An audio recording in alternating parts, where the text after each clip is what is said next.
I don't want to be this big conglomerate. I don't want to be a guy with 30 employees and, 100 trucks or what, I don't have that vision. I just want to be a specialist. What's happening, Skid Steer Nation? It's another Wednesday, which means another new episode of the Skid Steer Nation podcast. It's your host, Ryan Deemer. And this week, I have a guest coming to us from Tennessee. His name's Andrew. His business name is Michael Way Acres. And like 80% of you fools that listen to this thing, by fools, I mean my next best friend, he loves things with an engine, whether it be motocross, drift cars, equipment, and all that. And I'm sure we're going to talk about that when we dig into this.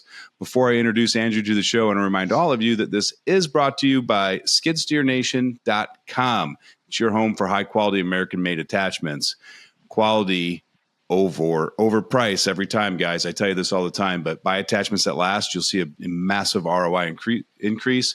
We source everything from American manufacturers, family-owned businesses, just like the businesses you guys run. So support family-owned businesses across U.S. Shop for your next skid steer attachment at skidsteernation.com. And for all you business owners out there, if you're looking to get a strong, solid foundation with your online marketing and you want your website to rank higher and your Google business profile, and you don't want to talk about schema and markup and meta titles and descriptions, you just want it done, Throttled Up Marketing is a company for you guys. We have basically blended our groundbreaking growth consulting business with marketing. It's Throttled Up Marketing. We handle all of your marketing needs, but we're also available for business needs as well throughout the program. If you're interested in learning more, click the link in the show notes, getthrottledup.com. And before I introduce Andrew, there's one more thing I want to say. It's been brought to my attention that a majority of you guys are listening to this episode while you're in your equipment. Did you take your before and after photos? We talk about it all the time. So this is my friendly reminder to you. Get out of the cab, take a few photos, snap a quick video. Could be the post that lands you your next $100,000 job. All right. Andrew, man, thanks for joining the show. Appreciate you coming on today. Thank you for having me. It's a really open and great opportunity, I think, man. This is awesome. Yeah, it's we started this a couple of years ago, and I don't know why I did it. Actually, thinking back, I think it was just be neat to talk to guys, let everyone know. Like everyone feels like they're on an island, right? Because like we're business owners, we don't talk to people. And I was like, what if we held a podcast and people could listen to it and be like, oh, I'm not the only one that's going through problem A or problem Z. Right. Yeah, no, I've definitely noticed a huge correlation with a lot of the guests you've had on here. So like I said, I think it's a tremendous opportunity to kind of open up and shed light on a lot of things that people don't talk about. And they don't know how relatable they really are with other people. Yeah. And I always say I call it the man curse, right? Like, let's internalize that shit, put it in a bucket, hide it, tell everybody we're fine in the world. And then we automatically assume we're the only one going through it because we haven't talked to anybody about what we're actually going through. Yeah. And sometimes that's the hardest thing to do is just admit that you need to talk. Yeah. Yeah. I mean, I don't know about you, but like I grew up at the back end of that era where my father didn't criticize us for asking for help, but he didn't say, hey, you should ask for help when you need help. Like it was, yeah, so it was a self-taught trait and I still suck at it probably. Oh yeah. Yeah, definitely. For me, it has a lot to do with just holding myself accountable. Like if I'm feeling down and out and then I'm able to overcome that obstacle, that hurdle of just reaching out and kind of talking to somebody, then I can find common ground with people. And then it's not so hard. You're not really truly on an island, like you said. You're experiencing problems in your life just like everybody else. Oh yeah. I mean, everybody's got some problem. Everybody, every day. And here's the thing: none of our problems are unique. They're just unique to us because we haven't talked to anybody else about them. Mm-hmm. So, exactly. Well, man, we could go down the philosophy hole for the entire hour. We should probably talk a little bit about you and your business.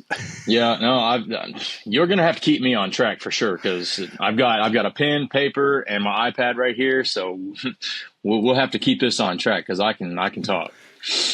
Well, good, man. I love that. And if we got to go over an hour and you got time for it, I don't have a hard stop today. So I love getting into like Like business is business. It's cool, right? Like, hey, I got a great story. That's how I started. I bought this machine. Everyone loves to hear the origin story, which we're going to dig into yours in a minute.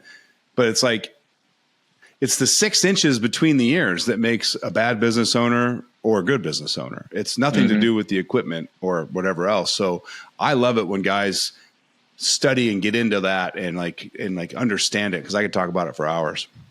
Yeah, no, I totally agree with that. You know, everything is just kind of like everything's an extension of what you're capable of mentally, you know, and if you get hung up on the bad stuff, then, I mean, you're probably not going to perform at a very high level. And, you know, channeling the negative energy and the bad things that happen is just as important as kind of embracing the success and the positive stuff as well. Yeah. I mean, they say things grow where your attention goes. Right. So if you're always fixated on what went wrong, guess what's going to happen tomorrow? Some more shit's going to go wrong. That's that art of manifestation too. So 100% it is, man. It's wild. Yeah.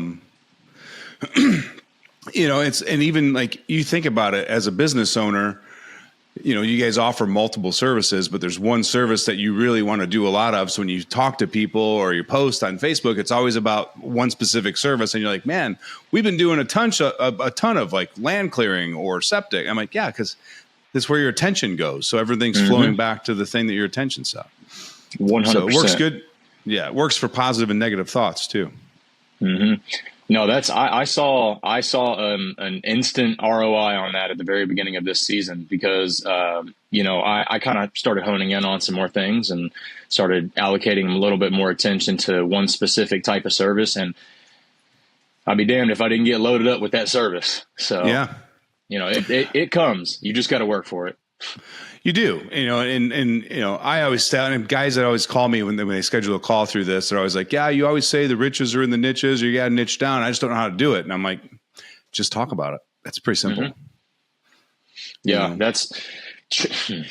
no, I'm sure we'll get into the niche thing too, because that was one of my struggles for the first few years, man. It's everybody's struggle. Yeah. So you're afraid to leave money on the table, and you don't realize that you're leaving money on the table by not niching down. So anyway, man, all right, let's jump into this. Andrew, you started your business, what, COVID time? Yep. The best time of all. Yeah.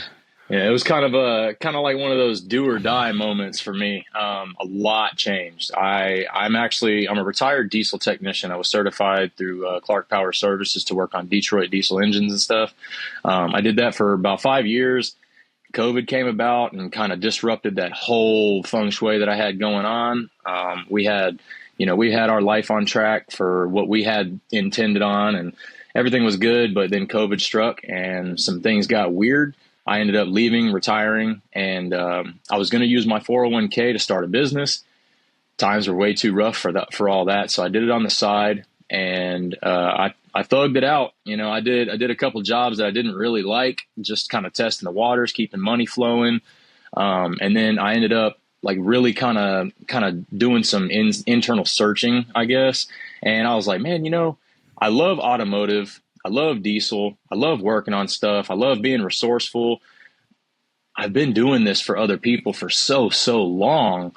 Let me do it on my own, you know? So that's what kind of struck the ignition for the fire for me to pursue my own thing. But, you know, after retiring as a tech, I went into operating tractors and bush hogs and very large like finish mowers on Fort Campbell. So I was doing land maintenance there. I fell in love with, you know, big equipment. I always told my wife, I said, man, if I stop working on stuff, I want to go operate something. Like I want to keep doing stuff with engines, you know? So I got a kick out of that. I did that for a full season. And then I liked it so much, I bought a tractor. That little tractor was outgrown within a couple months, because it's common great. phrase I hear when people say they start with the tractors. It lasted 60 days. Oh yeah. 60 days was about it, man. Yeah. And I kept, you know, I kept it around for 2 years. I kept it busy as busy as it could, but man, it's great for weekend warrior stuff. It's great for, you know, homeowners or property owners to do just light work and stuff. But dude, it got beat up. It got beat up bad. And even just doing something as simple as resurfacing driveways, man, it was tough. So I actually ended up getting rid of it, getting out from under that payment, and then I rented. I rented for 3 years straight. And one day I was talking to my guy down at Sunbelt, and I said, "Man, just out of curiosity, how much have I spent?" And he was like, "Well, this month you've got 10K plus in just rentals." And I'm like, "Dude, no way." No way. So he showed me, and I brought that home to my wife, and I was like, "Look, we've got to do something different. I can't keep paying Sunbelt's bills. It doesn't make any sense." So we kind of landed on something, and I talked to every different equipment manufacturer here in town, because we've got Bobcat of Clarksville, we've got Thompson Cat Machinery here, Kubota, and John Deere. And then right up the road, we can go and get any other manufacturer. So we've got a really good network of equipment dealers around here. So the options weren't very limited. But ultimately, I landed with Bobcat, and they've been tremendous to work with down there. The guys down there, they've taken good care of me, and they always try to be mindful of what's going on and the fact that, we use our machines to pay our bills. So that's kind of where that took me on that. But, I didn't even land on my own machine until last year, like March. I made a commitment to pick up my first skid steer, and wow, it's been a tremendous game changer for me. Obviously the overhead is, significantly reduced from rentals, but realistically what it did is it instilled that confidence in me to actually show up and not have that underlying low-key imposter syndrome, because that for me was like a huge struggle within the first 2 years, especially in business, because like I'm showing up and I'm giving you fair prices, and I've looked at all the videos on YouTube I can possibly watch on how to do this. Yeah, I'm a professional, and you got to convince yourself of that so much that you also sell the service. And that was something I really had to get over, because I was like, man, I don't want anyone to think that I'm lying to them or anything like that. But I mean, I've done everything that I possibly can without just giving them the service. So that was a huge turning point for me as well, as overcoming that imposter syndrome, and getting my own machine was like a huge token to really surpassing that. That's awesome, man. And I'll tell you what, outside of the time frame it took you to buy your first machine, I was like, oh, I love it, because why take the overhead on until you know the work's there? Right. But if you keep tracking, for guys out there that are out there, they're thinking about starting a business or they're new in business, like keep renting. Just keep track of the dollar amounts. When you string 3-4 months in a row of like at payment or over monthly payment, it's probably time to buy one. Mm-hmm. That was a huge convincing factor for my wife. Oh yeah. But yeah, I mean, if you're spending $10K, I mean, that's at minimum $5,000-$6,000 out of pocket. Mm-hmm. That could have went in the bank account. Mm-hmm. I totally agree with that. No, yeah, because even if you include maintenance and all that, I mean, what's an average skid steer payment? Anywhere from $800 to $1,500 a month, depending on brand, make, model, year, price. Yep. Then you got your maintenance, which they say what, $10 an hour, $5 an hour, depending on. So yeah, you're looking at $7,000-$8,000 that could have been in the bank account that month when you're spent $10K. Yeah, absolutely.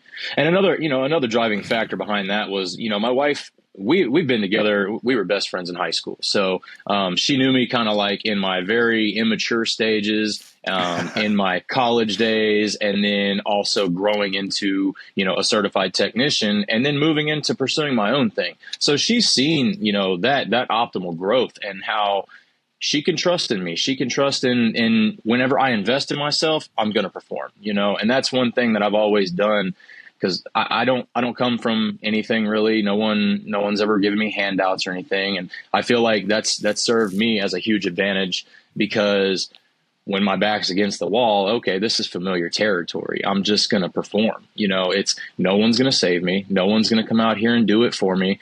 So at the end of the day, she saw that, she was able to kind of willingly just be like, yeah, no, you do your thing.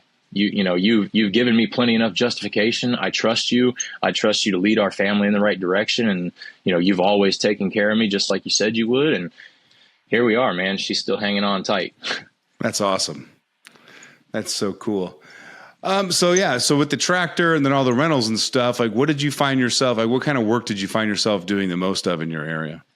So I'll put it exactly how I did to a lot of clients at the time of an estimate. Anything brown or green. And, everyone would get a kick out of that. And I was like, oh yeah, man. Yeah, that's good. I can sell that. But it's like anything brown or green. That's a lot, dude. Like that's a lot. You're good at everything? No way, Jose.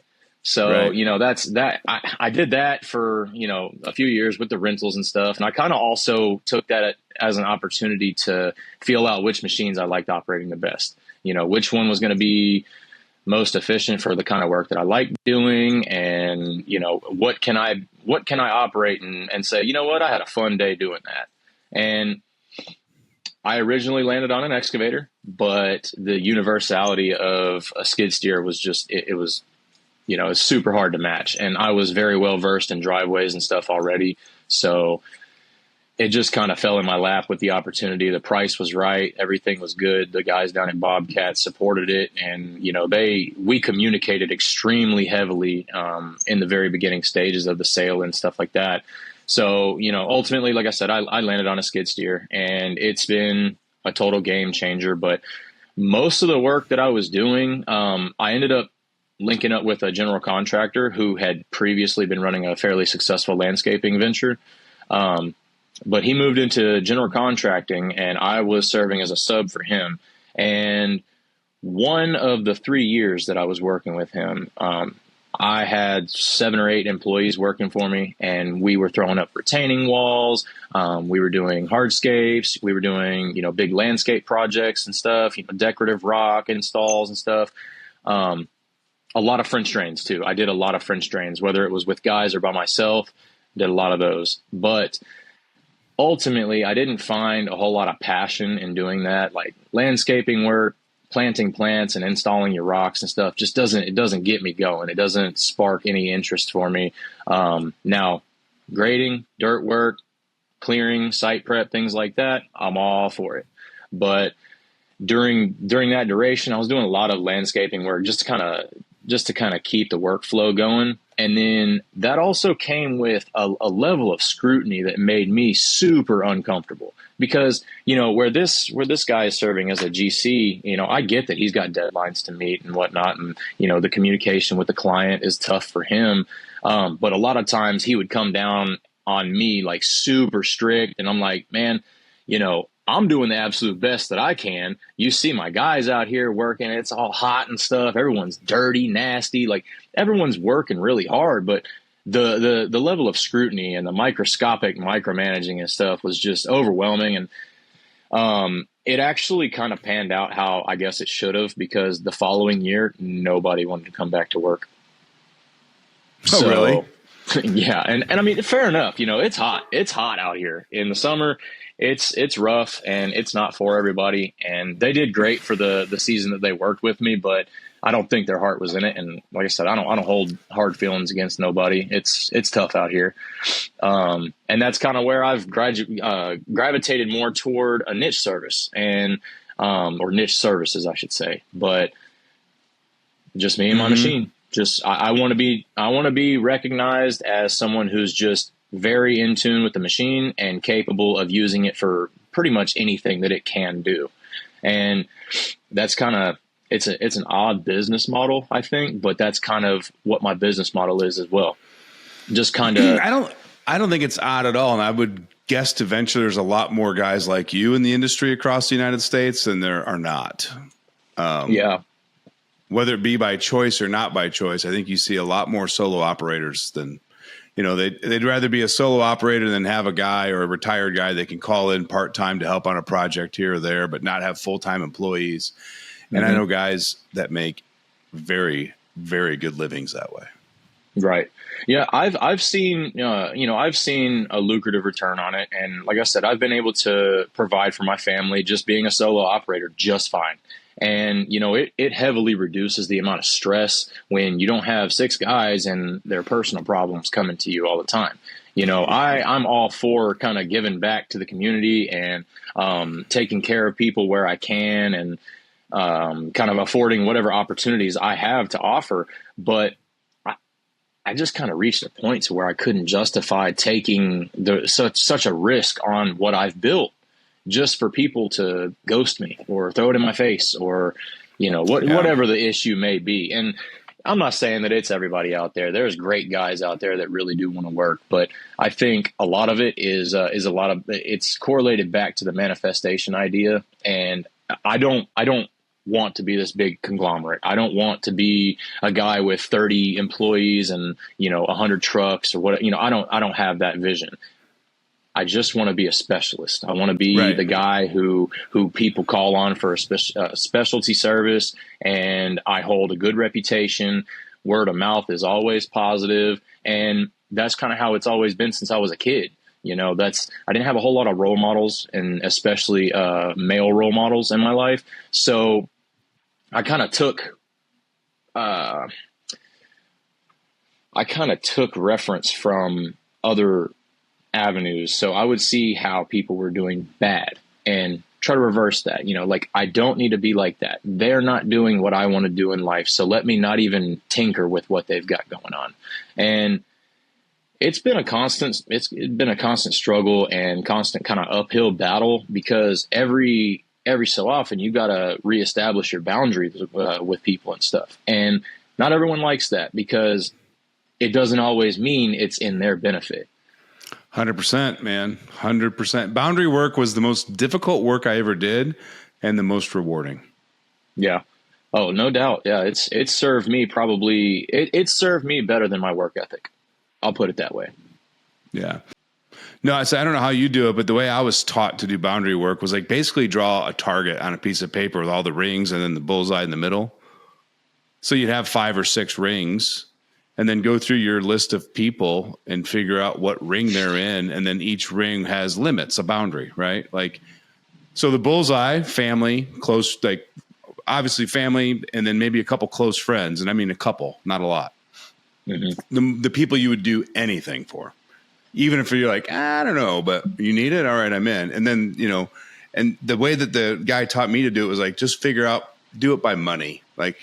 Would you loan Circle 2 $10 grand? And I'm I mean, probably. He's I know he's good for it. He's been friends of mine for 30 years, right? We talk 5 times a year. If he really needed it, would you do it for group 4? And you're absolutely not. Would you loan him 1,000? I'm yeah, maybe. So that's your limit. And then when I meet people or talk to people, I'm oh, how much money would I loan him? And then all of a sudden I'm oh yeah, he's zone 3. So I'm not helping you move into your new house. I'm not giving you $5 grand. You can't stay in my house for 2 weeks because you're going through something. We're not there, right? Yeah, yeah. No, that doesn't always sit right with people, because, for instance, I know a lot of I've got a lot of personal experience with people kind of milking you for what you got and what your heart is able to give them. And like you said, I think that was one of the biggest things that I had to really focus on, was setting those boundaries and really making them a hard boundary, because sometimes it's your family, sometimes it's your blood. That's really the worst. That's the hardest on you, the most doubtful, the least supportive. And that's also the toughest to really set a boundary with sometimes. And by the grace of God, I did it. And like I said, it served me better than my personal work ethic. And, ultimately defining who is and is not serving me in my life has been a huge eye opener for me as well. Because, my friends, when I was 19, 20 years old, building race cars, they're not all around. The friends that I, wrestled with in high school, they're not all around, but I still have lessons that I learned from them and experiences that I had with them. And I refer back to that all the time. I find myself consulting a lot of prior memories and just kind of being I got bit once before, or I had success with this before. Let me do it this way, or let me do it a different way. However that cookie crumbles, I do a lot of reference to my prior experiences, because I'll pat myself on the back. I feel like I have quite a bit of life experience for my age, but ultimately, the boundaries were huge. That was a huge game changer. Yeah, it really was. Cause I don't think you like, if you're a giver at all, like you can meet somebody yesterday, I'm like, man, that guy's awesome. I'm like, what do you need? I'll help you out. And then next thing you know, you spend 60 hours of your time doing this or helping him learn how to quote. And he's just like taking. And you're like, oh, this is a one-way street. I just wasted 60 hours. So it's kind of like, all right, here's how I would, so now it's like my boundary for that was like guys call in, they're not paid clients or there's none of that. I'm like, I'll give you 1 hour of my time. Like, I think as a listener of the podcast, my way of showing support, you get an hour. Right. But we're not scheduling a second call. We're not, because otherwise I wouldn't have any time for myself and my businesses. Right. Yeah. A lot of people, they don't value the time, and it's because they don't think of everything as like different avenues of your venture. Like, your podcast is part of your venture, your attachment sales, part of your venture. All of it requires you to be paid. That's how you make a living. So when people don't value that time, that's that right there, boundary. You can't value my time, then you're on the outskirts of that. I will say one of the things I love about the audience that we've developed with the podcast and through Skid Steer Nation and stuff is that everyone's super respectful. Like half of them can't believe I actually call them. They're like, wow, you actually are the one calling me? I'm like, yeah, that's what I told you.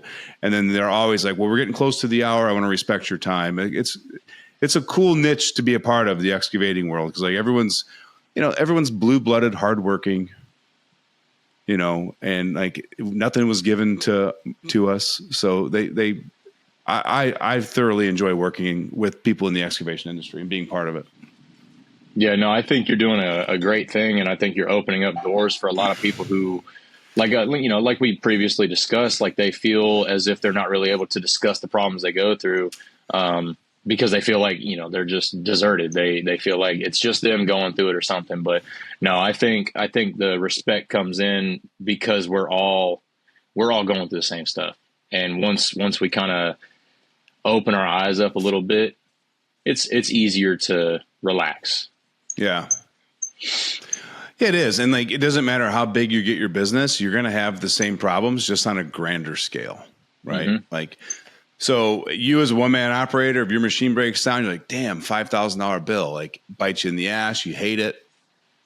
Part of what it is, right? And then you're like, oh, like your friends all work 9 to 5. None of them understand the cost of maintenance and this. And then you talk to a guy that's been in business for 15 years with 30 employees and his average monthly maintenance bill is $30K. And you're like, oh shit, life's pretty good on my side of the field. Yeah, it's all comparison on where you're at in the business journey, but it's the same problem. Just different numbers associated to it. Oh yeah. Yeah. I've definitely seen that. You miss an estimate.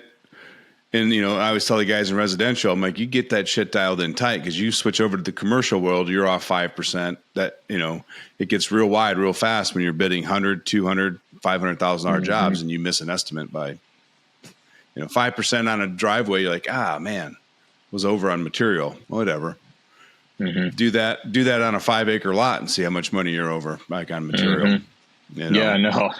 Yeah, I get that. I get that for sure. It's kind of been a little reason why I've been timid in the previous years to take on larger projects. That in combination with the imposter syndrome, it's like, can I do this? Multiple tens of thousands of dollar job? Like, can I really do that?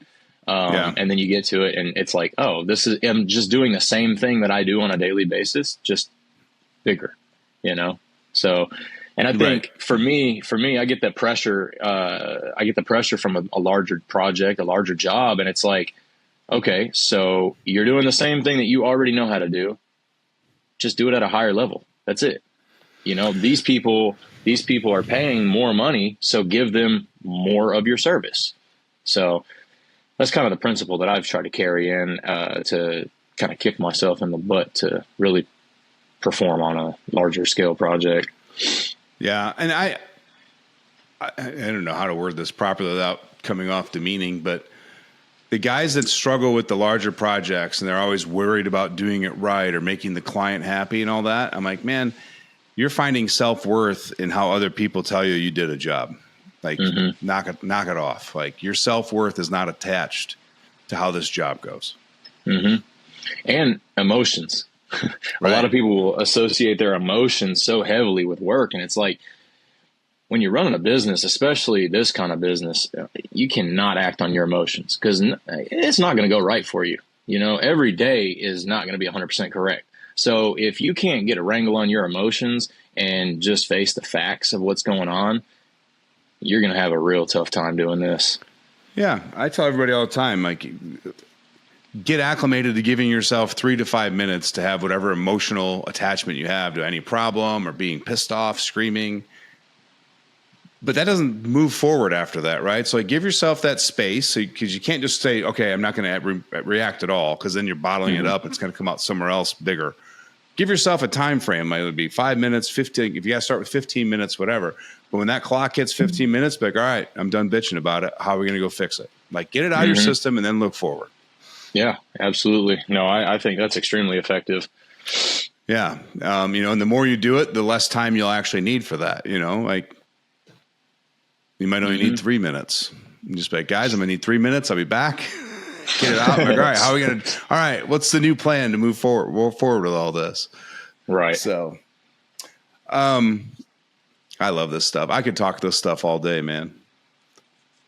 This is my favorite. I always thought, like, I remember like a year and a half ago, I was always nervous. I'm like, shit, we're not on topic. We're not talking about their business, or we're not talking about dirt work. And then the feedback's like, oh, that conversation you had with so-and-so was so, it was so touching for me, because I realized that I was looking at things the wrong way. And that's when I realized, I'm like, 90% of what we do is happening between the ears. It's really not in the machine or talking with the customer. It's, the imposter syndrome or the late nights because we didn't write things down. Like, it's all happening in the head. We just, it's okay for us as business owners, even though it's excavation, to not talk excavation, but talk business owning. Yeah, no, because there's so much more to it than what meets the eye. Like you said, everything's up in your head. As a man, I've never typically shared what's in my head with everybody around me because, I like you, I was raised around the stigma that you kind of just, you handle it, man. You put it on your shoulders and keep on going. And I do pretty well with that. But there's sometimes, this is a lot for one human to run a business and wear all the hats associated with it. It's a lot. And then you've got, not everybody, but me personally, I've got a toddler, I've got a son, and I've got a wife. I've got a household to take care of. I got a family to look after. So that kind of puts an extra bit of a twist on it, because it's not just me going out taking risks. It's me risking everything. It's me risking my retirement. It's me risking everything that I did in my early 20s to get the house that we live in, and everything that I've promised my wife, and everything that I want to change, and the curses I want to break for my son. All of that is added pressure. So yeah, no, if you don't ever take the time to release that and talk man business, or between your ears business, then dude, you're definitely gonna be overwhelmed, and you're gonna be overcome by that, and it's gonna be a huge hurdle to try to get past that negativity and look at what's actually blessing you in life, what's actually serving you since you've been putting in the work. Right. I'm curious, and you can say you don't have to talk about it if you don't want to or not, but you made a comment about breaking the curses for your son. Like, how much stress and pressure do you put on yourself from your past as far as being a role model for your son today? All of it. Why? I put all because it's a similar story to pretty much anybody else. I grew up with a less than ideal childhood. There's a lot of things that I could really reflect on that didn't serve me positively. But there's just a lot of things that I want to do differently for my son. I want to be present for him. I want to be active. I want to be helpful. I want to be supportive. I want to be educational for him, informative. I want to set an example and lead him the right way, because I didn't have that. Right. I didn't have a relationship with my father for the first 12 years of my life. And then after that, it was not a whole lot of seeing eye to eye. And, it's not something that I want my son to ever go through. Right. I don't ever want my son to experience the thought of, did my parents forget me? Am I going to eat today? Am I going to, be able to have a birthday party? Things like that. It's important for kids to experience those things, because regardless of what you think as an adult, those things carry into your adulthood, and how you view yourself and your self-worth, your confidence, and even your discipline. Every bit of it is linked back to how you were raised. Who was really supportive for you, who was really contradictive to your dreams and stuff like that, and I don't want him to experience what I experienced. That's all. I got it. And I don't know if this will mean anything to you or not, but I'll tell you right now, like hearing you talk this way and like what we've talked just for, what have we been talking now? 20, 30 minutes. It sounds to me like you have made peace with your past life. You've done a lot of introspective work on yourself, understanding where you want to go and the type of person you want to be. So in theory, what I'm hearing you is like, you're saying, I want to be there for my son, but I'm like, actually, you want to be there as a dad. And you've got this pressure put on you to be that way that you don't even need because you already want to be there. Yeah, that kind of ties into stepping back and being grateful for where I'm at. I don't do it enough. I have a very overactive mind, and I think that I'm always, okay, next task. Like, how can I be better? I could have done this better. I'm super, what's the word? I judge myself very heavily on a lot of things that I do. And it's something that I've been working on. Yeah, it's definitely something I work on. And I try not to let my son see that, because ultimately, you don't have to be like that, especially not publicly. You don't have to display that publicly to people. And I think that realistically, I put the pressure on myself because historically I do good under pressure. I feel like I've been under pressure my entire life, and it kind of just gives me that motivation to be better. And I don't necessarily dislike it. I like the pressure and I like the stress of trying to be a better parent for my son. But it does sometimes cloud up and kind of muddy my vision on operating efficiently and effectively, and kind of being present where I really need to be present sometimes. Yeah, I just kind of heard like, you when you were talking about the kind of father you want to be, I'm like almost like a fear of becoming the childhood experience you had. And I was like, man, I don't think he has to worry about that at all, because he's so fixated on what he wants to be and give as a father that the fear of that is unnecessary fear. Like, yeah, you're going to have days where you're working late and you got to make a decision. Do I finish this job tonight, or do I take off at 5 and go be and do whatever event we had planned with the kid, or a baseball game, whatever else? And then just based on workload, family, you'll make a decision one time that's work and make one that's family next time. Right. And there is a little bit of a trade-off as a business owner, but I've watched so many guys tell me, man, I work this hard for my family. And I'm like, give a kid a $5 bill and a cookie. He never takes the money. He wants you at home. He could care less about how much money you're making for the family. Mm-hmm. You got to set those boundaries of like those times with the family, and don't, I don't think I'm not talking about you and your situation by no means, but I've just seen so many guys work 14, 16-hour days, and then they justify it by saying they're doing it for the family. And they don't even notice that the family life's eroding because they're never home.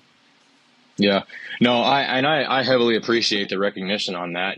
That's something that I've really strived for since my son was born. And, like I said, I do kind of battle with showing the gratitude for experiencing literally what I prayed for. In my early 20s, I prayed to be successful. I prayed to be an entrepreneur. I prayed to be able to have a son. I prayed to support my family off of my own hard work and stuff. And it's here. I'm fruitful. It's here, and I'm able to be there for my son. I take him, to his school in the morning. I pick him up from school in the afternoons. I take him to, his grandparents' house in the mornings, afternoons, whatever days, wherever he needs to be. I've got him there.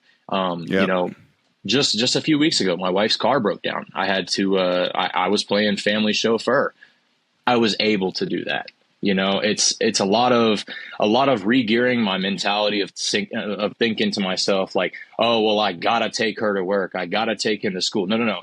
You get to do those things. I get to be there for my family. And dude, it'll bring tears to my eyes if I keep talking about it, to be honest with you. But realistically, no, that's the ultimate goal, man. I want to be there for my family, and I want my son to be able to look at me and kind of be like, that dude's resourceful. That dude can fix anything. He can do anything, and he does it to help people. You know, that's my business model, man. I want to use my resources to help anyone and everyone around me that's willing to have me help, you know, because a lot of people, myself included, have a hard time accepting help. 100%. And I just want to go like just for a minute, like you were talking about reframing it from I have to I get to. I was like, you know, one of the tools I learned was reframing that feeling of like fear or failure. And what I understood was like I read a study and there was a doctor talking about the chemical composition in your body, like when the dopamine or whatever other chemicals get released in your body is exactly the same composition, whether it's a like actual scary, fearful moment or excitement. So when you feel fear, that like, is it actual fear or is it excitement? Are you excited to be the dad that you always wanted to be? Are you afraid? Are you framing it this way? Or, and I'm just saying this in general, but it's our mind that tells us whether we're excited or we're afraid, because the body, it's the exact same chemical composition that's flowing through your body, whether you're excited or fear. Yeah. I've actually, you know, listened to a couple podcasts that kind of hone in on that as well. And yeah, no, it's the truth for real. It's realistically the truth. And I think that also it kind of ties back into looking at failures as lessons. Like instead of thinking like, oh crap, man, I effed up bad. You know, this is so bad. Why me? No, it's okay. So I messed this up. How can I pivot? How can I make this okay? How can I, you know, where can I find restitution with this? Or, you know, okay, well, that hurt, so I won't do it this way in the future. You know, it's a lot about the mentality and the way that you perceive things. And, you know, like you said, it could be fear or excitement. You could be scared to go into business, or you could be excited for what's to come in business, you know? Yeah. And you ever listen to Andy Frisella with Real AF? I listen to him every now and then. I mean, he can be a lot to listen to on a daily basis, in my opinion. Yeah. No, he's good in small doses when I need it, but he's a lot to be my daily listen. No, I totally agree with that. It's a tough pill to swallow. There's a lot of self-reflecting that goes into that, and a lot of I'm really tough on myself after I listen to him. You know, I really sit there and look at myself. I'm like, dang, are you selling yourself short? You selling your family short right now, buddy? And no, according to him, everybody is, including himself. So like, you're never going to be good enough. Like to me, it's like, do you remember Gary Vee when he was big in marketing and everybody's listening? Like Gary Vee was a lot, because I feel like him and Andy are the same. Like I feel like their dial's always on 11 when they're being recorded. Intense. Very intense. And I'm like, it's just not sustainable to be that intense 24/7. Like, I would have a heart attack. 100%. Kudos to them for sure. You know, they've built incredible things. That's not what I want to do. I don't think I have to have that level of intensity. No, but like you take Andy Frisella and Jocko Willink, I think that their message is like very, very similar, but Jocko can get intense when he needs to, but his message on an everyday is more level keeled, you know, like he's got that awesome mindset that of like shit broke down. You're like, good. Because if I didn't own a business, this wouldn't be a problem. You know, like finding the good and everything that's bad. Like this is a privilege to have this issue with this customer, because otherwise I could be working as a diesel tech still building somebody else's dream, right? It was always framing a negative into a good. Glad we're at this problem means we're growing. Yeah, no, I love that reference. The good. I love that. That's one of the first things that comes to mind every single time that something happens. You know, went to go fill up my skid steer the other day out of the aux tank. Pump was bad. Good. I didn't know when it was going to go bad, but now it's bad. So I had to go get it, you know. But yeah, no, I like the principle behind that as well. I like listening to a plethora of different people, because, you know, sometimes the level of intensity needs to be there, I think. And then sometimes like it's okay to be more docile and chill. Like you can still get a great point across to people without, you know, being so, you know, you're doing bad, you know, you need to be better. Yeah, we know, we always can be better, but yeah, they actually say that people retain the information that you speak. Like it's a massive increase when you slow down and talk in a manner like this versus getting really excited. Like they just remember the excitement. Like, oh, I want to feel that way. But if you want somebody to retain something, you're like, and I need you to hear me. And if you start speaking in that slower, like people just kind of like hone in and it gets caught in their memory better. They say. Yeah, no, I definitely, I've heard that. I agree. The composure is what kind of makes people lock in on it. That's oddly enough, that's exactly one of the things that my wife and I were talking about last night. I said, man, I'm gonna get on this podcast and I'm gonna get passionate. She's like, don't get like that. You can just be chill. Just talk to the guy. And I'm like, I know, but sometimes I like this stuff, man. I get passionate. I do too, man. I do too. So I could talk. Yeah.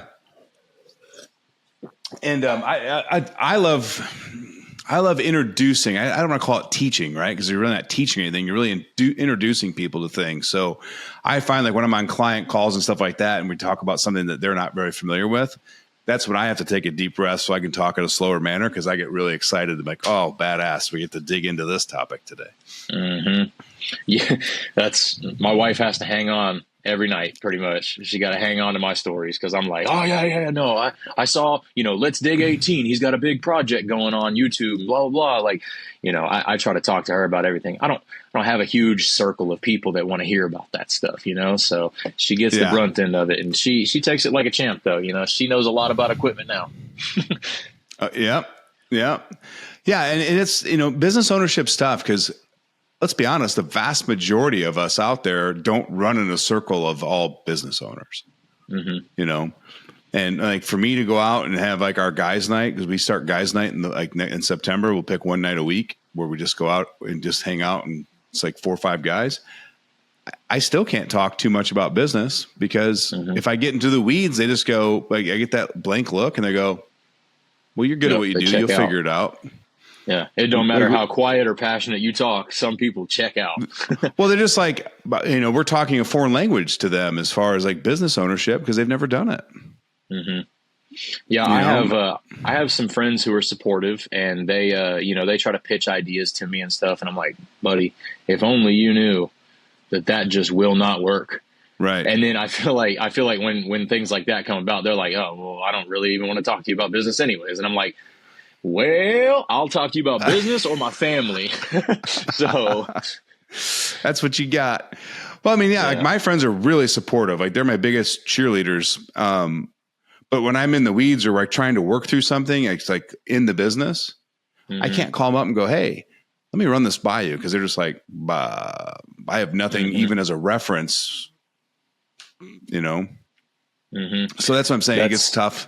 And that's where we start feeling like we're alone, that nobody understands us because the 4 people we talk to the most don't understand business ownership. So then we automatically, the assumption is we must be on an island. Nobody understands my problems. They're different than everybody else's. Yeah.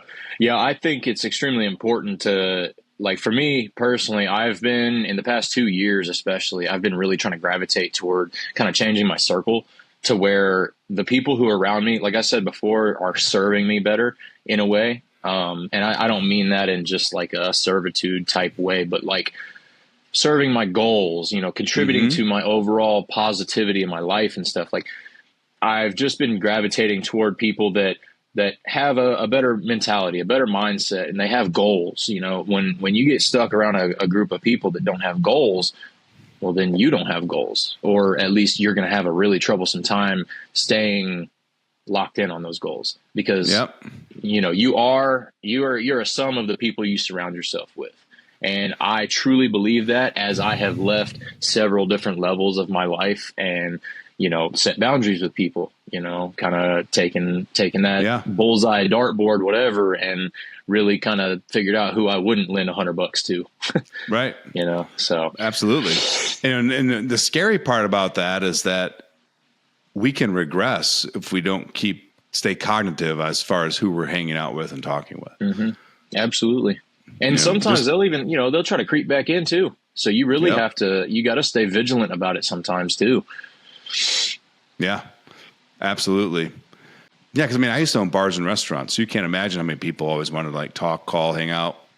And then we got rid of the bar, we got rid of that industry. And like some of those guys still want to talk and hang out. And I'm like, why? Like, you want to run around till 4 a.m. downtown? I have no interest in that. No, I'm trying to get up at 4 in the morning and hit a workout. Yeah. I don't know about that. I mean, but yeah, like a late night might creep in every now and then, but like, I don't sit there going, sweet, it's Wednesday, dollar drinks. We're going to get hammered till 4 in the morning. Like, doesn't even cross my mind.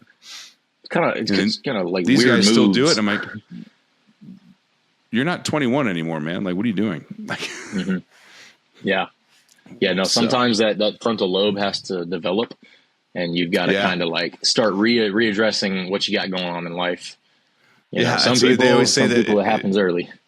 They say it takes like till 25 on average for the frontal lobe to fully develop. Like, when you have teenage kids, sometimes they can't comprehend the dumb decisions they're making. And that's where we had nephews, and I started reading a lot about the frontal lobe development. And then I'm like, I was telling Tracy, I'm like, well, I got some friends in their 40s that their frontal lobe hasn't fully developed yet either. Yeah. I feel like we have kind of similarities. You dive into like discrepancies, huh? You dive into things that people are like, they claim like frontal lobe development is huge. Well, let me find out how huge it really is. And then you look at it and you're like, yeah, no, buddy, you're lacking. You do not have your frontal lobe, the rest of it, Yeah, it's wild. Like the cognitive, like a teenage kid, like they do something stupid, they don't even understand. Like they never even thought about the repercussions before they did it, because it's just not connected yet. Then you watch people in their 40s and 50s, and you're like, maybe they're not connected yet either. Yeah, no kidding. Yeah, and the best advice I ever got told, and it allowed me to stop judging people. You have to remember, everyone's doing the best in their life with the operating system that they have. Just because your operating system is functioning at a high level and you're reading and you're setting boundaries doesn't mean they've got there yet, right? They might be still operating at the way you did at 20. Yeah, but most people are trying to improve themselves. Whether they don't know how to do it or they're stuck in a cycle, but they're working their life the best with the operating system they have. Mm-hmm. I think a lot of it ties into discipline too. Like a lot of people, they reach that point of where they're discontent with their life and they want to make a change. And a lot of people, they know how to make the change. They know how to do things better. All it takes is just 5 minutes of self-reflection. And I guarantee you can come with a handful of things you could be doing better on a daily basis.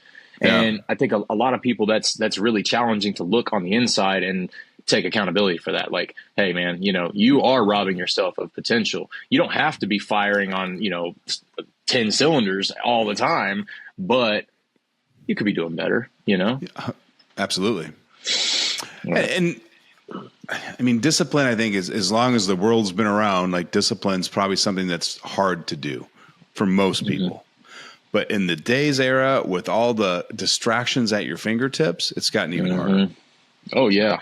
Yeah, absolutely. This, social media it's a wonderful tool, but it's also a very detrimental tool as well. It can really destroy a lot of relationships. It can destroy conversation and your ability to actually interact with people. So, I share this with some guys from time to time when we get on like the topics that you and I have been discussing and all that. But there's an app that if you use Google Chrome as your browser, they have the Chrome store where you can download apps for Google Chrome. And one of those apps they have is called Facebook Eradicator. And I'll tell you what, as a business owner, it's the best tool you can get. So when you use that and you're on your desktop computer, you do not have a news feed. It's just a quote. It's a gray box in the middle of Facebook with a quote. So you can't randomly scroll. You can go look at your profile, your business profile. You can type in somebody's profile, but you don't have a news feed of scroll on your desktop computer. So like I put that on my computer because I would log into Facebook to like do stuff with the business and like make ads. And then next thing you know, you're like, shit, I just spent 35 minutes scrolling this stupid news feed. So I found, I heard about this and I put it on my computer. It was a game changer. Yeah. It doesn't work on cell phones, but because it's well, no, because it's the app, right? But at the same point, if Facebook gets in your way, they make those apps that can block the usage of apps on your phone during set days and hours that you set on that. I had to do that. I'll be honest, I had to Did do you? that for myself. Yeah, I did. Yeah. I did it on Facebook, Instagram, and TikTok. I would get in the habit of, I would open up, TikTok was the worst. That is so much stimulation. And, I would open it, and I had a principle where anytime that I would open, I would post a business video. Like I would make an edit for, the work that I was doing and post it. And then I got out of the habit of that. And then, like you said, you'll end up looking at the time, 35 minutes done pass by. And, now I'm watching some guy in a foreign country dig out a swimming pool. And it's like, Right. dude, I was supposed to be putting a video of my work. Let me get off of here. So Yeah. I deleted TikTok for a while. And then, Facebook, like I said, I had to limit my time on Facebook because I was struggling with the discipline factor on that. I would be going through and I would justify it to myself because I'm like, as I'm going through this feed, I'm going to see, posts from local groups and stuff. And, someone might be looking for work. That's very poor justification. Right. Because it would be a huge waste of time. But no, I got back in the habit of just strictly getting on Facebook just to kind of share business stuff, just to try to advertise and promote things that associate with growth. Yeah. So my two vices are X, or formerly Twitter, and YouTube. And I don't mean on my X on my phone. Like I wake up in the morning and within 15 minutes I'm scrolling X because it's curated, and the people that put content out on that, it's like well formatted. It's not a basic single sentence like Facebook and like Instagram. It's more curated on like the news topics or idea topics that I'm looking for. And then YouTube is the same thing. Like YouTube creators, like they spend some time making those videos, whether it's a short or a full time. And it's not just a random thing. You don't have to scroll through the noise to find something of interest. And that's the problem with me with YouTube, especially late at night, is I can be like, oh, I want to search AR-15 builds. And 3 hours later, you're like, well, this guy had that. And you're like, how many hours did I just watch gun videos or golf videos or excavating? You're just like, because they're good. Yeah, I agree. But I also think that's healthy. Because if you have hobbies like, pew-pews, then that also kind of helps your mind relax a little bit off of what you typically are running the rat race for, what you're constantly thinking about, what you're constantly stressing about. So I think it's important to kind of like have that, like the session of venting, I guess, for your brain, where you can kind of maybe watch some mush material. You don't always have to be educating, but it could definitely be detrimental. I agree. Well, these damn smart TVs are what kills me, because you got YouTube on a television. So when you're like, there's nothing, like, I don't even look on normal TV anymore at nighttime. I'm like, there's nothing on there that I want to watch. Right. Oh yeah. I'm there with you. I dabble in, I'll watch The Bachelor with my wife. But aside from that, I leave the room. I can't do it. Dude, sometimes it's juicy. Sometimes it's ridiculous. But 80% of the time, my TV is playing YouTube. One of my subscriptions for sure. Yeah. But it's one of those things. We've made adjustments in the household. Yeah, I basically live in the basement. If she's like, if she's in a mood to watch those TVs, I'm like, I'll see you. Yeah, it works for us, right? Find what works for you. Don't compare it to anyone else, and just roll with it. Oh man. What other life lessons do you lean on with your business that you've just because you've got such a unique past and like probably walked some roads that not everybody's walked? Like, what other life lessons do you lean on or advice do you keep close to your heart as you grow and work this business? I'd have to say one of the biggest things for me is like a sense of urgency. When people reach out to me, it's typically because they have a problem. With my experience in my past life and stuff, I've always been a problem solver. I went to college for mechanical engineering technology, so I was going to be a big time professional problem solver. However, that one thing led to another. It didn't really work out how I wanted it to, but the problem solving capabilities that I've been able to derive from what how I grew up or the previous careers that I've had, they translate every day. Like literally on a daily basis, I'm able to revert back to something that I learned. For instance, like being a tech, I service my machine. If there's something going on with it, I hear it. I can feel it. I can, and normally I can pinpoint what's going on with it. So that yields quite a bit of savings overall with like maintenance and repairs. The machine's under warranty, so anything major gets, taken care of. But maintenance especially, anything like that, pop a track, guess what? I can do it. You lost a pin in a something, whatever the problem is, normally I can figure something out for it. So like my resourcefulness has really been something that I would say I lean on from my past experiences and stuff. Kind of always making do with what I've got led me to that level of resourcefulness, but it also has led me to a position where I've been, in a situation where I've had to use a screwdriver as a hammer. So now I keep a hammer in my truck all the time. I just used pliers as a hammer yesterday. Yeah. So, I mean, it's things like that. It makes you great. It makes you great because no matter what, you're going to figure something out. But at the same time, it also helps you develop that level of efficiency. So when you get to a job, something goes wrong, it's not a, oh shit moment. It's not like a woe is me. It's more like, okay, fine, I'll fix it. And that's how I've really structured my business flow.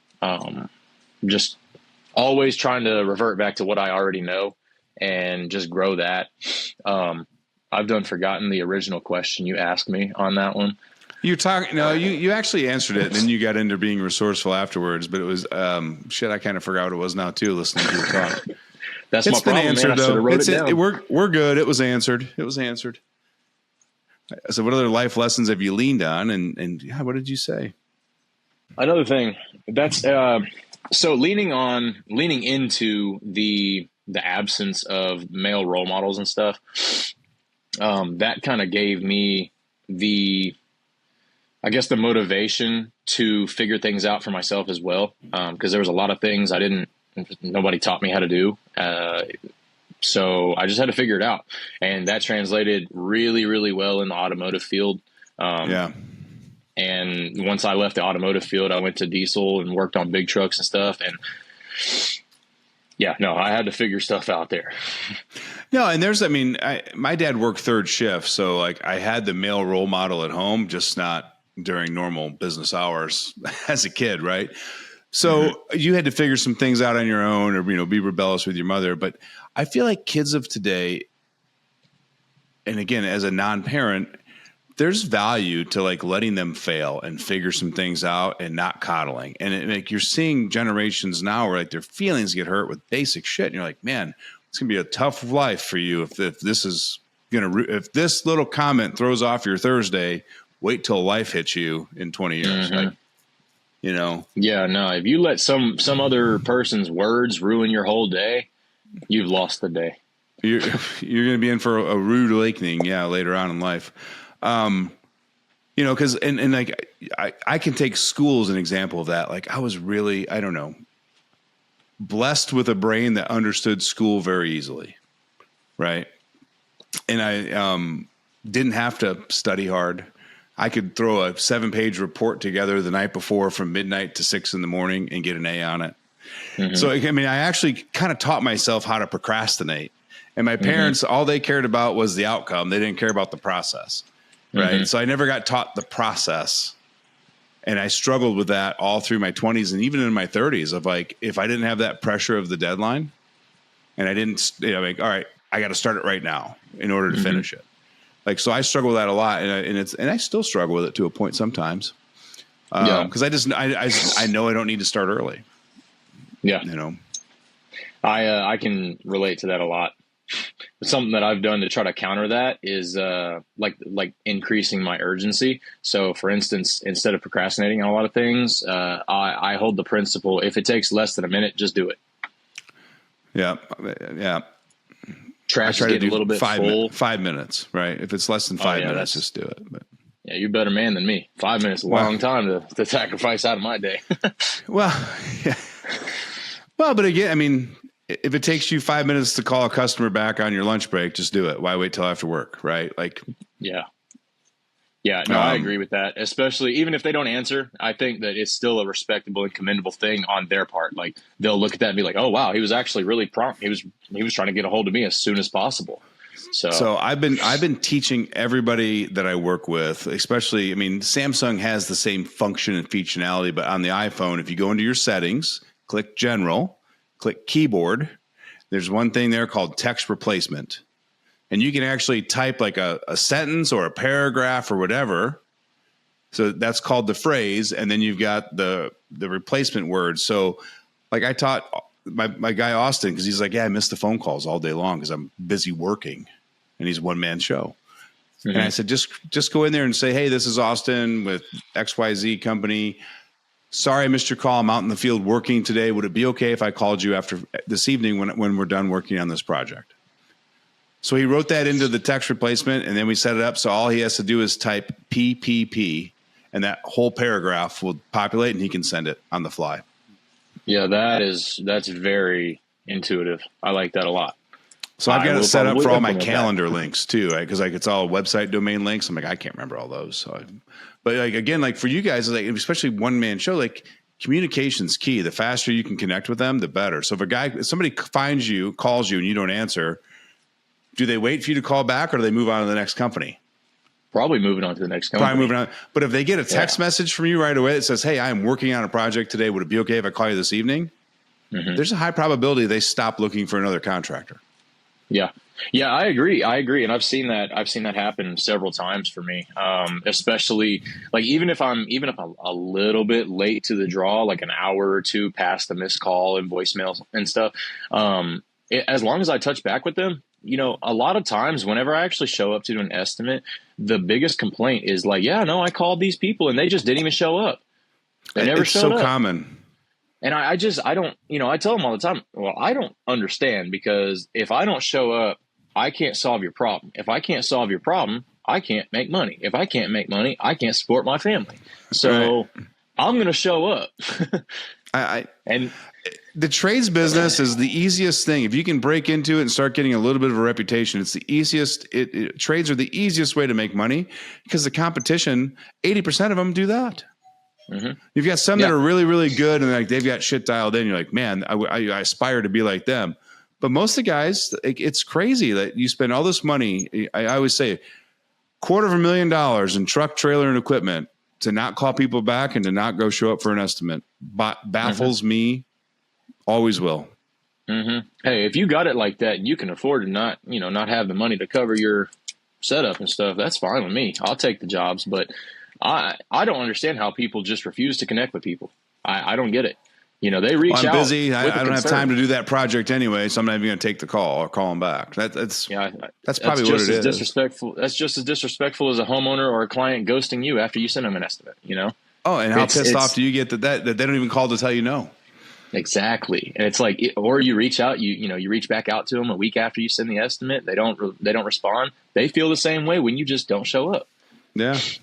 I tell everyone I meet, like you've got to have a callback process of, I think 5 phone calls or text messages or emails, a combination, or minimum of 4. I prefer 5.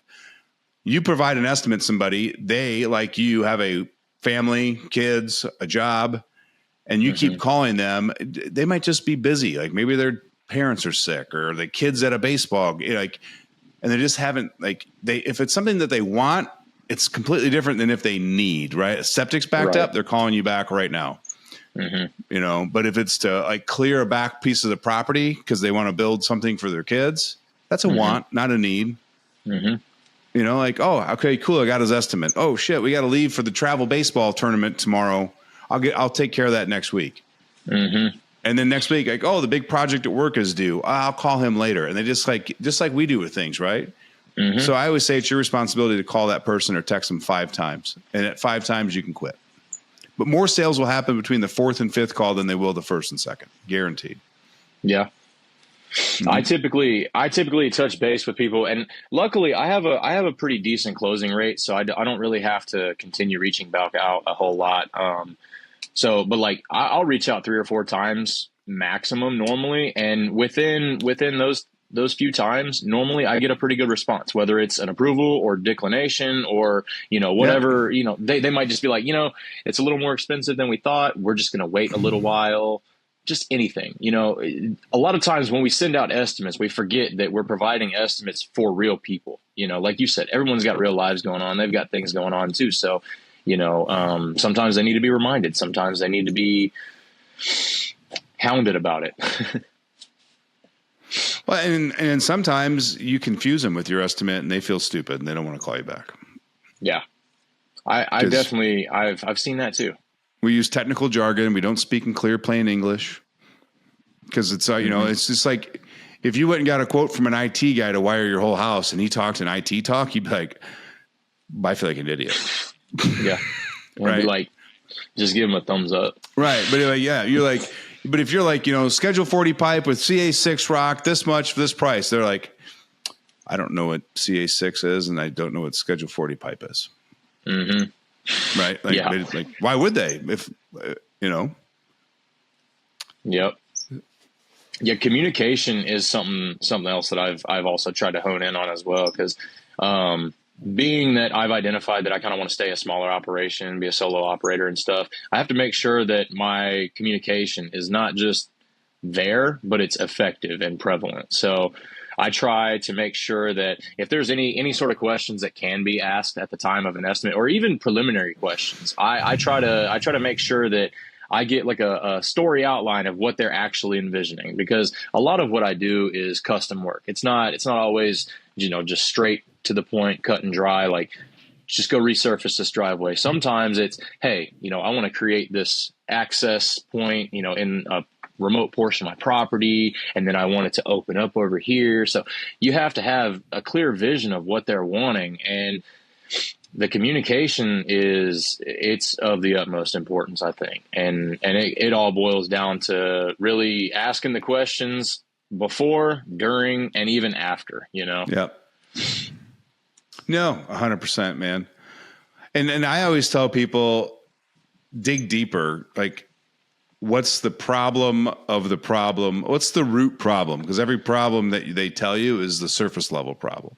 Mm-hmm. Like, dig deeper to find out why are they really needing this done?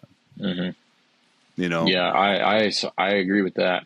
Like, you see a driveway that's in utterly terrible shape, and now they're like, hey, we need this driveway fixed. Like, okay, but got it. The problem is the road's in bad shape, right? Mm-hmm. What's the real problem? Why is there a sense of urgency to get it done now? Because then you can sell that vision of the urgency versus the service. Mm-hmm. It's just a sales technique, right? Like, oh, well, your son's graduating high school and you're having a party next week. Mm-hmm. Yes, this is my quote, and I will guarantee you I have it done, and you'll have the best looking driveway in your whole area for the party next weekend. If you tell them that, like, that, you've won it because you've connected their true problem with your solution. Yeah, absolutely. And that ties into the communication thing. If you listen to what because people will talk about themselves, they'll tell you personal things. They'll tell you plans that they've got going on. And as long as you can kind of pick up on those things and create that relationship with them, like, hey, I'm listening to you and I'm legitimately trying to solve the problems that you're having right now. A lot of times I'll deal with, people that move here from California or other places that are nothing like Tennessee. And dude, our vegetation here grows. It grows everywhere. It'll grow through the sidewalks. And people, they freak out about it, man. They'll buy remote properties out in the country, or, they'll do, a big property that has massive landscaping projects and stuff involved. And they're just like, I don't even remotely know how to handle this. And then they freak out about it.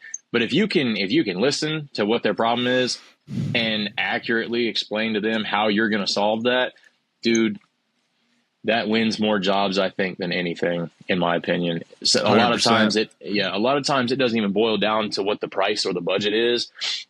If you can explain what you can actually offer them and make them see the value in your service, that's it. If you can, I'm going to correct you just this much. If you can explain how you can solve their problem, the real problem, not just what you offer, right? Like, because you could talk about trenching, and they're like, we don't have anything we need trenching for. But you offer, right? Like, how do you solve their specific problem?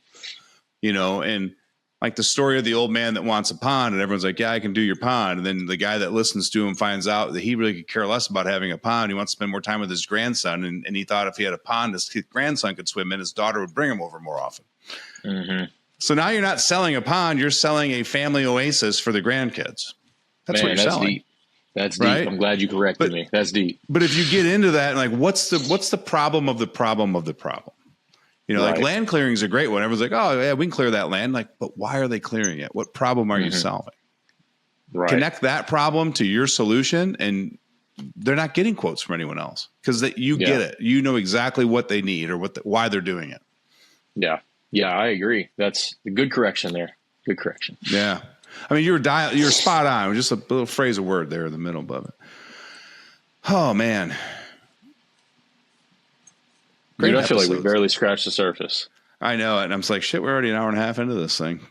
You're gonna have to have me on again, Ryan. Yeah, we'll do a follow-up call on this, man. You're built for those roundtables that we did. I need to just bring myself out to Tennessee and bring 3 or 4 of you guys in a room. I got feedback that said my roundtable podcast was good idea, bad implementation, because on Zoom, it's hard to tell when someone's going to finish talking or start talking. And it felt like everybody was cutting everybody off, not on purpose, but it was choppy. Yeah, no, I'm definitely interested in that. I'll have to check out the roundtable thing you're referring to, because I don't think I've seen that from you. Yeah, it was me, Jeremy, Lee, and Justin, and we, like, the 4 of us. And it was more about this kind of stuff. It wasn't excavation. Like, Justin's not even in the excavation business, but it was cool. But like you would finish a sentence, and you know, sometimes you could tell they've got more to say, right? And so you just wait for a second. Where when there's 4 people talking, somebody else would come in, or it was probably me half the time. But he's like, "Oh shit, sorry, I thought you were done." You know? Yeah. No, I get overly excited when I can relate to someone, like something that someone's saying. I'm like, yeah. I've been there. I know. And then, you know, I've really had to kind of calm myself down a little bit. It's that passion again. But yeah, no, I think that would be an incredible opportunity. Yeah. But yeah, just real quick, one time, just like on that past topic we were just talking about, like, if you can learn to ask way more questions than you do use statements, like, you can't lose in business. Yeah. You know, I would love to see somebody do a study. I say it all the time, and I've probably said it 10 times on this podcast over the years, but I'd love to see a study where they put 100 people into a room and told one guy, hey, you are not allowed to tell anyone anything about yourself, your business, your life. Like, you're only in this room to ask questions. And like, I think he'd be the most popular person leaving that room. Everybody's like, I love that guy, because everybody likes to talk about themselves. Yeah. Yeah, they love that guy. If you give everybody the space to talk about themselves, they're going to be like, I love that guy. He was amazing. What do you know about him? A lot of people just want someone to listen. Nothing. They do. Yeah. Yeah. And if you can listen, like you said, you pick up on nuances of what they really want, or you can pick up on things that can help you connect with them and close that deal that's not price driven. But the thing is, it's got to be genuine though. Like, you genuinely have to care, like, about relationships and about what they're experiencing as a problem, because you might see something and it's no big deal to you, but it could be, the main stress factor for them. Oh, my backyard floods when it rains hard or something. Well, that's not a big deal to me. It'll subside in a day or two, right? Wrong. To them, now they're scared that their house is going to flood or something, Right. So like you said, it's really about just asking more questions and listening. But it's hard to do when, like, you're running and gunning for 6-8 hours on a job site. You're trying to get this estimate in, and you got to get home to the family. Like, you got to create that space to breathe for a minute, 2 minutes in the truck before you get out to go do that walkthrough and, like, that site visit for the estimate. So you don't rush through it just to say, hey, I checked the box. I was there. Yep, I'll send it to you tomorrow.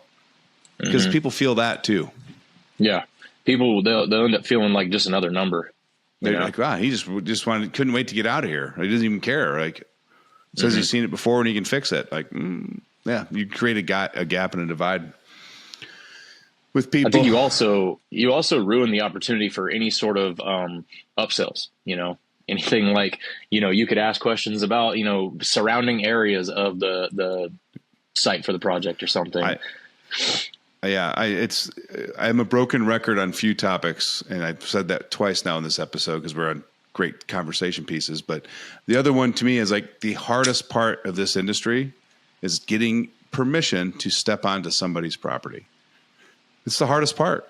Getting, hey, can you come over and give me an estimate? Yes, sir, I can. Right? Yes, ma'am, I can. That's the hardest part. Everyone wants a lead so they can go get on the property. Like, if you look at everything that people bitch about in their business, like, I don't have enough leads, I need more customers. Well, getting on someone's property is the hardest part. So it's like if you're spending all this time, money, and effort to get onto somebody's property, it's your responsibility then to find other areas or to learn about other things that you could upsell them. Like, why would you rush through that process? And that's a really tough thing to do. Initially as a solo operator, I think too, because, a lot of times I would get into a situation where I would be, looking at someone's in the beginning stages, of course, I'd be looking at someone's, landscaping work. And then they would be like, do you dig out pools? And I'm like, I'm like 2 years in business. No, I don't do that. But now I'm at a point to where, yeah, I could dig out a pool, but realistically what I would do is I'm going to contact my network of people who specialize in pool building or they specialize in whatever. And then we can work together as a community. Like creating a network of consultants is kind of what I'm after too. Like, because the way that I see it, and I don't know what they call it where you're from, but here they call it the Tennessee back scratch. You scratch my back, I'll scratch yours. So for instance, I have a skid steer. I can move the heck out of some material and I can do some finish grading. I can do your driveway real good. But I'm not going to be able to dig your utility trenches very well, but I know a guy who can. And we work with each other to where, if he has jobs where he needs a skid steer on site, instead of going to the rental store and renting one, he's going to call me. He's going to hit me up. He's going to ask me, hey man, I trust you. I got this faith in you. Can you come execute on this job? And I do the same for them. And it's worked out pretty well. It's kind of been a huge transition for me in the pursuance of more niche services. So I used to run and gun with everything. I had a dump trailer every single day, and I was hauling material. I was doing dirt work. I was doing estimates, and it does not make sense to do all that. It doesn't. Not as one person. I can't do it. You're just a hamster on a wheel. At the end of the week, you're like, I didn't make any more money, and I feel like I worked 3 times harder. Yeah. And then you've got, maintenance on everything that you're moving around all the time too. So if you can limit the amount of the amount of equipment you've got out and about as a solo operator, it helps tremendously on the stress. It helps on the pocketbook. It helps everything. And then, like I said, the Tennessee back scratch is prevalent around here.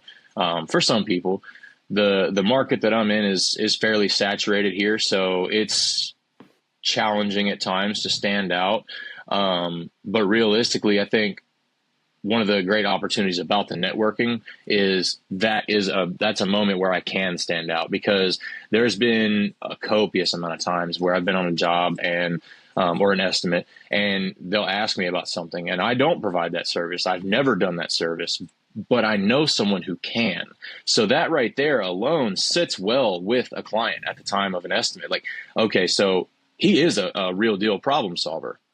Maybe he's not going to do it, but he has a guy that he vouches for and he trusts in him. And as a professional, and how you present yourself and how you actually come across to them, I mean, that can instantly give them trust and faith in your subcontractor. Yep. No, yeah, your network. Yeah, your network is your net worth, man. Rising tide raises all ships. You've heard all these different sayings from different places, but it's true. Man, it makes life easier when you've got other guys that you can pass work to, or they pass it to you, or you can tag team projects together. Not everyone's your competition, man. There's enough work for the good ones, and the bad ones will weed themselves out. Just stay out of their way. Like what's that saying? Like, don't get in the way of a guy screwing things up. He'll get out of your, he'll be gone quickly. Like, oh, they come and go. They come and go for sure. Yeah. Fly by night guys. And you can point them out like a sore thumb too, because they're the ones that they don't care about their image. They don't care about, how they communicate. They just care about getting in and doing a job and getting out. Yep. Undercutting people and stuff. And it's not a way to conduct business at all. But you get those people and you just pivot and work around it. Yeah. Hey, good. Let him do it for that price. When you call me next month, it's going to be double because I have to fix what he messed up. Like, That's Yeah. And people, that sounds arrogant to say something like that to a lot of people, but that's the truth, man. That's literally the truth, because to undo what someone thinks they did correctly and then do it correctly, way more effort than just way correcting more. it. Yeah. Way more. Because then you have to figure out what all they messed up.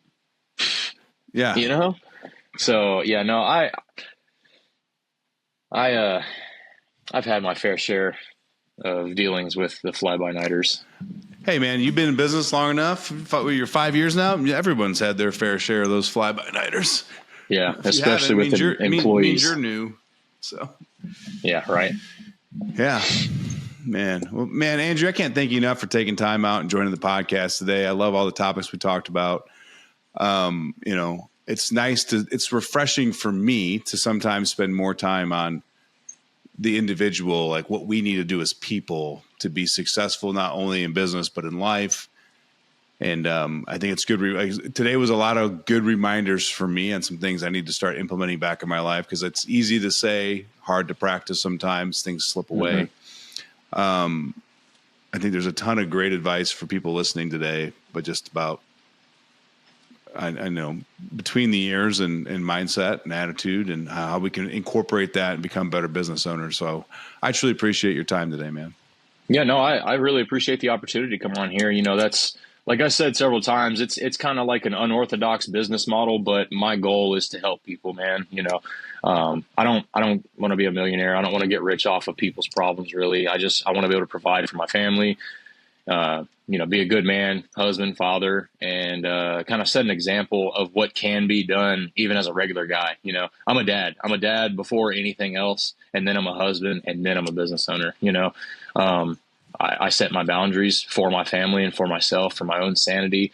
And I just try to respect the people in my life, because if someone is legitimately keeping you involved in their life, that's a huge commitment for you and for them, because you could be exiled from someone's life because you're not serving them. And I try to value everyone that continues including me and incorporating me in their life and stuff. And like I said, I just kind of want to help people. And I really appreciate the fact that, we were able to talk about more mentality and mindset over operating and stuff.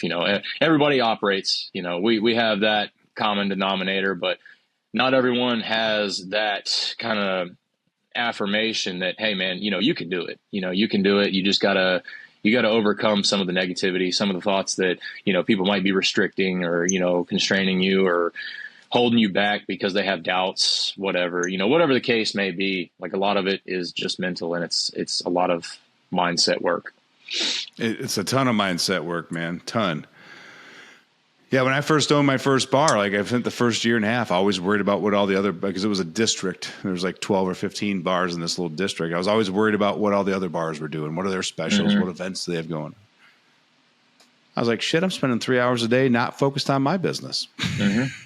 Oh, it sucks too, because you get in this rut and you're like, man, so-and-so is doing better than me. They just bought a big excavator. They just got a new truck. And it's like, but you don't know what they did or what happened to them to have to, to do those things. So everyone's running life at a different pace, different race, So comparison is the thief of joy most of the time. 100%, man. 100%. Yeah, and a lot of people get caught up in a rat race, trying to essentially keep up with the Joneses and stuff. It's not all about the flashy truck and the paint matched equipment or having your, branding and stuff. It's not always about that, It's funny you say that. I was just looking at vehicles the other night, because mine's almost 5 years old now. And I was like, but it's just broke in. It's like a good chair in the living room. Like nothing out there excites me new. Like I like I'm like, oh, I've become my father. Damn it. Like, it's good. It's not broken. We don't need a new one. Hey, we're simple. We find something we like. Yeah. But I spent like an hour looking at different trucks and different vehicles, and I'm like, nothing excites me. Like, I find the car market right now to be generic and boring. Everything looks the same too. Oh, it's terrible. Yeah. No, I'm a vehicle enthusiast, through and through, and I feel you wholeheartedly.